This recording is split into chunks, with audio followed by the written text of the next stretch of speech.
Assalamualaikum warahmatullahi wabarakatuh. Selamat datang kembali di mata pelajaran prakarya dan kewirausahaan. Oke, untuk minggu ini kita akan belajar mulai dari ide dan peluang usaha. Tentunya di makanan awetan dari bahan nabati. Baik, saya akan mulai materi perencanaan usaha pengolahan makanan awetan dari bahan nabati. Kenapa pengolahan makanan awetan dari bahan nabati? Ini sebenarnya banyak yang melatar belakangi. Nah, kita nanti akan membahas dulu latar belakang kenapa usaha pengolahan makanan awetan. Nah, yang pertama, usaha di bidang makanan awetan ini terbilang sangat menjanjikan. Kenapa? Seperti yang dikatakan Insinyur Susarsono, yaitu selama manusia masih makan, bisnis makanan dan minuman tidak akan pernah mati. Selanjutnya, makanan awetan juga menjadi daya tarik tersendiri bagi wisatawan, sehingga pariwisata bisa berkembang karena makanan awetan.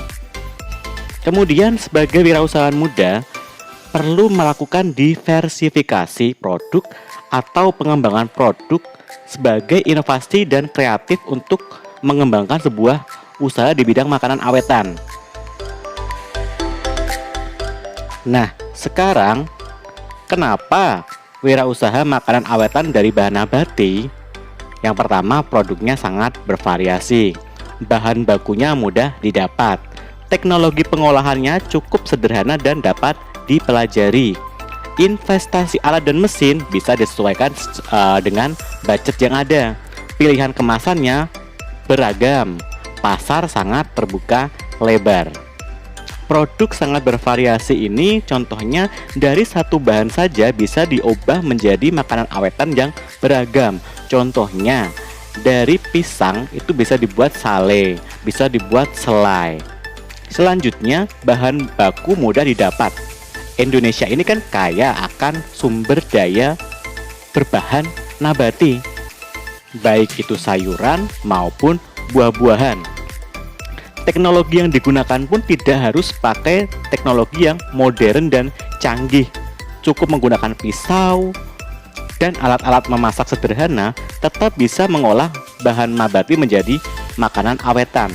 Kemudian investasi alat dan mesin pun bisa disesuaikan dengan budget yang kita punya. Selain itu, kemasannya banyak sekali kemasan-kemasan yang bisa ditemukan di pasaran, baik kemasan yang berbahan alami maupun kemasan-kemasan modern. Kemudian pangsa pasar. Pangsa pasar ini berhubungan dengan makanan awetan yang cocok sekali dijadikan sebagai oleh-oleh bagi wisatawan. Selanjutnya kita ke ide dan peluang usaha. Kita akan jelaskan ide dan peluang usaha dulu. Apa itu ide? Ide bisa diartikan sebagai gagasan. Bisa juga diartikan sebagai cita-cita. Bisa juga diartikan sebagai rancangan yang tersusun di dalam pikiran atau bisa disebut angan-angan. Sedangkan peluang usaha berasal dari kata peluang dan usaha. Nah, peluang sendiri memiliki arti kesempatan. Sedangkan usaha memiliki arti mengerahkan tenaga, pikiran, atau badan untuk mencapai suatu tujuan tertentu. Nah, jika keduanya kita satukan, kita akan mendapatkan definisi kesempatan untuk melakukan kegiatan dengan mengerahkan tenaga dan pikiran untuk mencapai tujuan tertentu. Nah, kemudian apa hubungan peluang usaha dengan ide? Nah, hubungannya yaitu ketika memiliki ide yang menarik atau usulan usaha, itu akan memberikan sebuah peluang untuk memberikan hasil bagi investor untuk berani mengambil sebuah resiko usaha. Nah, kemudian apa saja kriteria sebuah peluang usaha? Yang pertama, permintaan yang nyata. Kemudian pengembalian investasi. Yang ketiga, kompetitif. Yang keempat, ketersediaan sumber daya dan keterampilan. Dan yang kelima, mencapai tujuan. Nah, permintaan yang nyata maksudnya seperti apa? ketika permintaan itu banyak, itu menjadi sebuah peluang untuk memulai suatu usaha. Pengembalian investasi hubungannya dengan apa yang kita keluarkan itu akan kembali ketika peluangnya itu juga besar. Kemudian kompetitif, artinya usaha yang kita jalankan mempunyai daya saing, baik itu terhadap kompetitor sejenis maupun lain jenis. Kemudian ketersediaan sumber daya.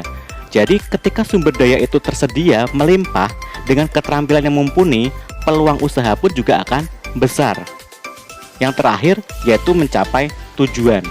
Mencapai tujuan berarti peluang usaha itu harus mampu mencapai tujuan yang kita rencanakan dalam usaha. Kemudian, bagaimana cara menganalisis peluang usaha? Nah, yang pertama harus percaya pada diri sendiri dulu, kemudian yakin dengan usaha yang akan dijalankan. Yang kedua, mau menerima dan mendengarkan saran orang lain berupa gagasan-gagasan baru di dunia usaha. Kemudian, harus mempunyai etos kerja yang tinggi, sungguh-sungguh, disiplin. Selanjutnya, pandai berkomunikasi. Ini digunakan untuk menjalin mitra sehingga peluang untuk mengembangkan usaha itu juga terbuka lebar.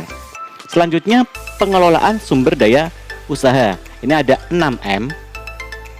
Yang pertama, man atau manusia. Yang kedua, money atau uang. Kemudian yang ketiga, material, biasanya bahan baku untuk pengolahan. Machine, teknologi.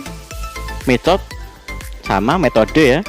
Kemudian yang terakhir, market atau pasar. Kita bahas yang pertama yaitu man atau manusia sebagai unsur manajemen yang penting dalam mencapai tujuan usaha. Tanpa ada manusianya, usaha tidak akan jalan. Yang kedua yaitu money atau uang. Uang ini disediakan untuk membiayai gaji, membeli alat, membeli bahan baku, bahkan sampai promosi pun juga membutuhkan uang. Selanjutnya yaitu material. Material biasanya berhubungan dengan bahan mentah atau bahan baku dalam pembuatan suatu produk. Selanjutnya yaitu mesin. Proses produksi tidak bisa berjalan tanpa adanya suatu peralatan. Selanjutnya metode berhubungan dengan proses produksi maupun administrasi sehingga dapat berjalan secara efektif. Yang terakhir pasar. Kita harus tahu selera konsumen, daya beli konsumen sehingga produksi dapat tersebar. Masih berhubungan dengan metode tadi, kita berbicara tentang administrasi usaha. Biasanya berhubungan dengan kegiatan-kegiatan catat mencatat, surat menyurat, pembukuan dan sebagainya. Terjadi pada usaha-usaha kelompok negara, swasta, sipil maupun militer sebagai bentuk perkumpulan. Nah, prinsip dalam administrasi usaha yaitu adanya kelompok manusia yang terkait di dalam dunia usaha.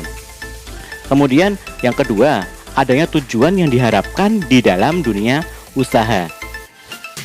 Dan yang ketiga, yaitu adanya kerjasama usaha dengan semua pihak.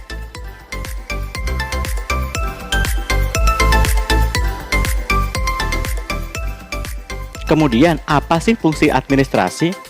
Yang pertama, menyediakan dan melengkapi serta mengelola buku-buku administrasi perusahaan dengan baik dan teratur. Yang kedua, mencatat alat-alat perlengkapan perusahaan dan kegiatan-kegiatan usaha atau bisnis ke dalam buku-buku administrasi. Yang ketiga, memelihara buku-buku administrasi perusahaan dengan baik dan benar. Tujuannya untuk apa? Yang pertama, dapat memonitor kegiatan dan pengendalian usaha. Artinya sebagai pengawasan terhadap usaha yang dijalankan. Kemudian dapat mengamankan jalannya pelaksanaan kegiatan usaha. Selanjutnya, mengevaluasi kegiatan usaha. Dapat menyusun program pengembangan kegiatan usaha. Dapat menunjukkan adanya bukti-bukti kegiatan usaha, misalnya seperti laporan. Kemudian dapat mengambil keputusan dalam pengembangan dan pengendalian usaha. Ini dari hasil evaluasi dan laporan-laporan yang ada. Kita lanjut ke pemasaran usaha. Kita lihat dua definisi berikut. Yang pertama, pemasaran usaha didefinisikan sebagai pelaksanaan dunia usaha mengarahkan arus barang dan jasa dari produsen ke konsumen atau pemakai. Definisi kedua sebagai keseluruhan aktivitas perdagangan, baik itu penjualan, pembelian, pergudangan, penyimpanan, hingga ke promosi. Dari dua definisi tersebut, kita bisa menarik kesimpulan, yaitu tindakan yang menyebabkan perpindahan hak milik atas barang dan jasa dari penjual ke pembeli. Jadi menimbulkan sebuah distribusi. Nah, strategi pemasaran ini ada 4. Yang pertama ada strategi harga, kemudian strategi penyaluran, strategi promosi, dan strategi produk. Di strategi harga, bagaimana cara kita mengatur harga itu bisa bersaing dengan harga kompetitor, tapi kita tetap mendapatkan untung dari harga yang kita tawarkan. Yang kedua, strategi penyaluran. Bagaimana produk kita itu sampai ke konsumen, bisa secara langsung maupun tidak langsung. Secara langsung dari produsen bisa langsung ke konsumen, sedangkan tidak langsung dari produsen melalui perantara hingga sampai ke konsumen, misalnya melalui pedagang besar dulu. Kemudian strategi promosi. Strategi promosi berhubungan dengan periklanan, personal selling, publicity, hingga promosi penjualan, misal dengan menggunakan diskon atau potongan harga, kemudian memberikan voucher. Nah, kemudian strategi produk, bagaimana cara kita mengenalkan sebuah produk, mencakup keputusan tentang merek dagang, kemasan produk, kualitas dari produk, dan pelayanan yang kita berikan kepada konsumen. Untuk selanjutnya, silahkan baca keterangan yang ada di deskripsi. Sekian untuk pertemuan hari ini. Tetap semangat, tetap jaga diri, tetap di rumah saja. Saya akhiri, assalamualaikum warahmatullahi wabarakatuh.